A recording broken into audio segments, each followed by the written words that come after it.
Good morning children. ఈరోజు మనము shorting materials into groups, పదార్థాలను సమూహాలుగా చేయడం అనేటటువంటి పాఠ్యాంశంలో భాగంగా నీటిలో కరిగేటటువంటి ఘన పదార్థాలు, కరగని ఘన పదార్థాలు, నీటిలో కలిసిపోయే ద్రవాలు, కలిసిపోని ద్రవాల గురించి ఈరోజు మనం తెలుసుకుందాం. ఓకేనా? ఓకేనా పిల్లలు? మీరు ఇంట్లో ఎప్పుడైనా అమ్మ టీ చేసేది, కాఫీ చేసేది చూసారా? టీలో ఏమేమి వేస్తారు?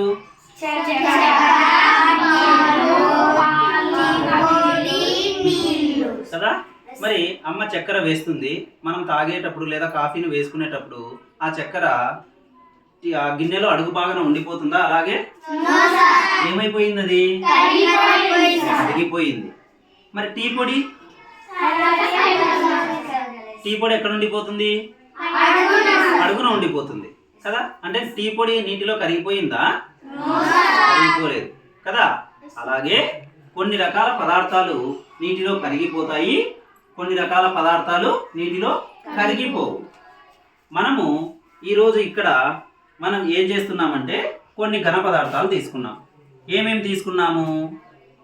చక్కెర, ఉప్పు, చాక్ పీస్ పౌడరు, ముగ్గు పిండి, గోధుమ పిండి, ఇసుక. ఇవి ఘన పదార్థాలుగా తీసుకున్నాం. అలాగే ద్రవాలలోకి వచ్చేసరికి నిమ్మరసము, సన్ఫ్లవర్ ఆయిల్, వంట నూనె, కొబ్బరి నూనె, కోకోనట్ ఆయిల్ తీసుకున్నాం ద్రవాలుగా. మరి ఈ ప్రయోగం అంతా చేయడం కోసము మనము 9 పారదర్శకమైనటువంటి గాజు గ్లాసులను తీసుకున్నాం. ఆ గ్లాసులలో 3/4 వంతు నీటిని నింపామన్నమాట. ఇప్పుడు మనం మొదట ఏం చేస్తాము అంటే ఒక్కొక్క పదార్థాన్ని నీటిలో వేస్తాం. వేసి కొద్దిసేపు కలియబెడతాం. ఒకసారి మొదటగా చూడండి, చక్కెర వేస్తూ ఉన్నాను. దీన్ని బాగా కలియబెట్టాలి.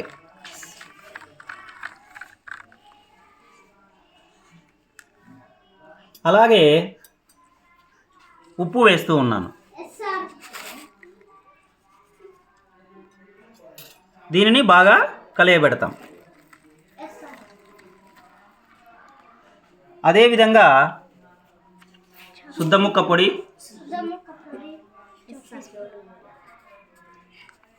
ముగ్గు పొడి,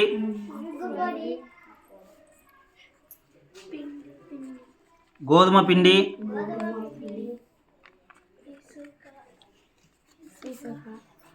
ఇసుక నీటిలో వేస్తూ ఉన్నాను.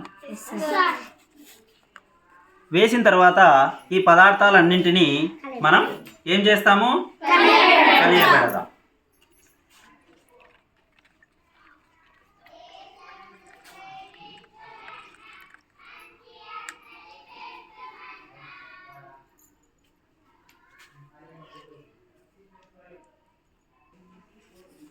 మనము నీటిలో ఈ పదార్థాలను కలిపాం కదా, వీటిని బాగా కలియబెట్టి కొద్దిసేపు అలాగే ఉంచుతాం.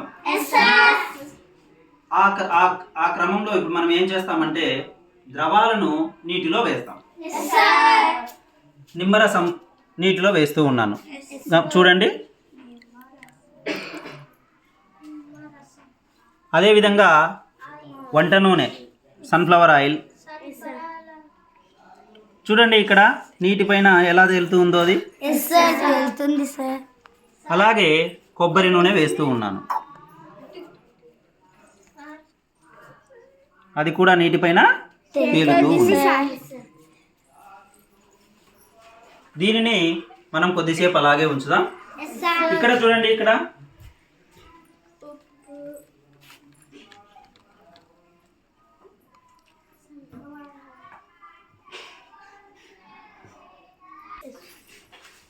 ఇప్పుడు మనం ఘన పదార్థాలు ఏవి కరిగినాయి, ఏవి కరగలేదు అనేది చూద్దాం. ఇక్కడ ఒకసారి చక్కెర చూడండి. ఇక్కడ రామా ఒక్కసారి చూడు. ఇక్కడ నివేదిత, ఇందులో చక్కెర వేసాం కదా, అది కనిపిస్తూ ఉందా? ఏమైపోయింది? కరిగిపోయింది. మా బోయిలరా ఇందులో ఉప్పు వేసాం కదా. Yes sir. ఇది కనిపిస్తూ ఉందా? No sir. ఏమైపోయింది? అది కరిగిపోయింది. నెక్స్ట్ అభిలాష, ఇందులో మనం శుద్ధ ముక్క పౌడర్ వేసాం. ఏమైంది అది? సార్ ఉంది సార్ లోపల. అంటే పూర్తిగా కరిగిపోయిందా, కరిగిపోలేదా? కరిగిపోలేదు. పూర్తిగా కరిగిపోలేదు కదా. నెక్స్ట్ సోము ఇలారా, ఇందులో ఏం వేసాం మనం? సార్ పిండి సార్. ముగ్గు పిండి వేసాం. కరిగిపోయిందా, కరిగిపోలేదా? కరిగిపోలేదు. పద్మలలిత, ఇందులో ఏం వేసాం? గోధుమ పిండి వేసాం. మరి అది కరిగిపోయిందా, కరిగిపోలేదా? కరిగిపోలేదు. మాబు, ఇందులో ఏం వేసాం? ఇసుక. ఏమైంది ఇసుక నీటిలో?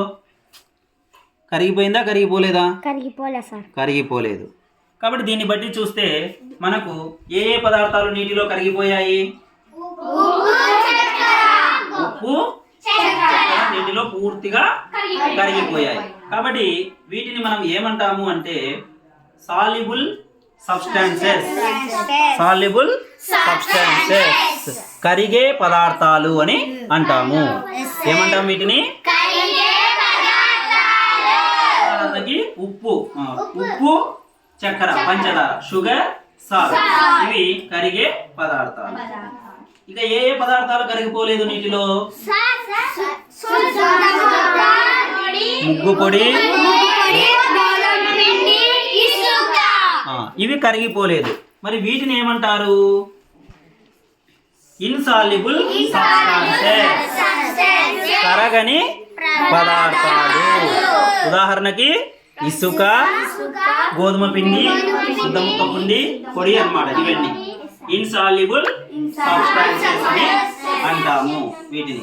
ఓకే, సరే. ద్రవాల దగ్గరికి వచ్చి చూస్తే ఇక్కడ నిమ్మరసం చూడండి. హర్ష ఇలారా, నిమ్మరసం చూడు. నీటిలో ఏమైపోయింది? అది కలిసిపోయింది సార్. బాగా కలిసిపోయింది. నీటిలో నిమ్మరసం కలిసిపోయింది కదా. ఓకే, ఇక్కడ లోకభావని ఇలారా, సన్ఫ్లవర్ ఆయిల్ వంట నూనెను వేసాం. ఇది నీటిలో కలిసిపోయిందా? పైన తేలుతూ ఉంది. అంటే అది నీటిలో కలిసిపోయిందా, కలిసిపోలేదా? కలిసిపోలేదు. నెక్స్ట్ షఫీ ఇలారా, కొబ్బరి నూనె వేసాం నీటిలో. అది నీటిలో ఎలా ఉంది? తేలుతూ ఉంది. అంటే నీటిలో కలిసిపోయినట్లా, కలిసిపోలేదా? కలిసిపోలేదు కదా. ఇక్కడ మనం తీసుకున్నటువంటి ఈ ద్రవాలలో నిమ్మరసం నీటితో కలిసిపోయింది పూర్తిగా. కాబట్టి ఈ విధంగా నీటితో కలిసిపోయే ఈ ద్రవాలను ఏమంటారంటే మిక్సెస్ వెల్ లిక్విడ్స్. బాగా కలిసిపోయే ద్రవాలు అని అంటాము. వీటిని ఏమంటాము? బాగా కలిసిపోయే ద్రవాలు. ఉదాహరణకు నిమ్మరసము. అలాగే వంట నూనె, కొబ్బరి నూనె, ఈ రెండు నీటితో బాగా కలిసిపోలేదు కదా. అవి నీటి పైన ఒక పొరలాగా ఏర్పడ్డాయి. కాబట్టి వీటిని ఏమంటాము అంటే డస్ నాట్ మిక్స్ లిక్విడ్స్. అంటే కలిసిపోని ద్రవాలు. కోకోనట్ ఆయిల్, సన్ఫ్లవర్ ఆయిల్, ఇవి రెండు కూడా నీటితో బాగా కలిసిపోలేదు.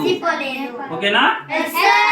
అంటే ఘన పదార్థాలు, ద్రవాలు, ఇవి రెండు కూడా కొన్ని ఘన పదార్థాలు నీటిలో బాగా కరిగిపోతాయి, కొన్ని ఘన పదార్థాలు నీటితో కరిగిపోవు. అలాగే ద్రవాలలో కూడా కొన్ని ద్రవాలు నీటితో బాగా కలిసిపోతాయి నీటితో. ఉదాహరణకి పాలు నీటితో వేస్తే అవి పాల నీళ్ళ అనేది కూడా మనం కనుక్కోలేదు కదా. అలాగే నిమ్మరసం, ఆ విధంగా కొన్ని ద్రవ పదార్థాలు నీటితో బాగా కలిసిపోతాయి. కొన్ని ద్రవ పదార్థాలు ఉదాహరణకు కొబ్బరి నూనె, వంట నూనె, అలాగే కిరోసిన్, పెట్రోల్, ఇలాంటివన్నీ కూడా నీటితో కలిసిపోవు. అవి నీటి పైన ఒక పొరలాగా ఏర్పడతాయి కదా. కాబట్టి ఇవి నీటితో కలిసిపోని ద్రవాలు అంటాం. ఇలాంటి ఇవి నీటితో కలిసిపోవు కాబట్టి కొన్ని సందర్భాలలో సముద్రాలలో, ఓడలలో పెట్రోలు, డీజిల్ ఇలాంటివి ఒక దేశం నుంచి ఇంకొక దేశానికి ట్రాన్స్పోర్ట్ చేస్తూ ఉంటారు. అలా చేసే సమయంలో ఒకానొక కొన్ని సందర్భాల్లో ఆ పెట్రోల్ ట్యాంకులు పగిలిపోయి ఆ పెట్రోలు డీజిల్ ఇలాంటివన్నీ సముద్రపు నీటిపైన పూర్తిగా ఒక మందమైన పొరలాగా ఏర్పడి ఎన్నో జీవరాశులు చనిపోయిన సందర్భాలు కూడా ఉన్నాయి. కారణం ఏమి అంటే ఆ ద్రవాలు అనేవి నీటితో పూర్తిగా కలిసిపోవు. ఆ కారణం చేత అవి ఒక పొరలాగా ఏర్పడడం వల్ల సముద్రంలో ఉన్నటువంటి నీటికి సూర్యకాంతి అందక అవి చనిపోయాయి. ఎన్నో జీవులు చనిపోయాయి అన్నమాట. అలాంటి సందర్భాలు చాలా జరిగాయి. ఇది నీటిలో కలిసిపోయే ద్రవాలు, కలిసిపోని ద్రవాలు, నీటిలో కరిగే ఘన పదార్థాలు, నీటిలో కరగని ఘన పదార్థాలు. ఏం పిల్లలు, అర్థమైందా అందరికీ? వెరీ గుడ్, థ్యాంక్ యూ మా.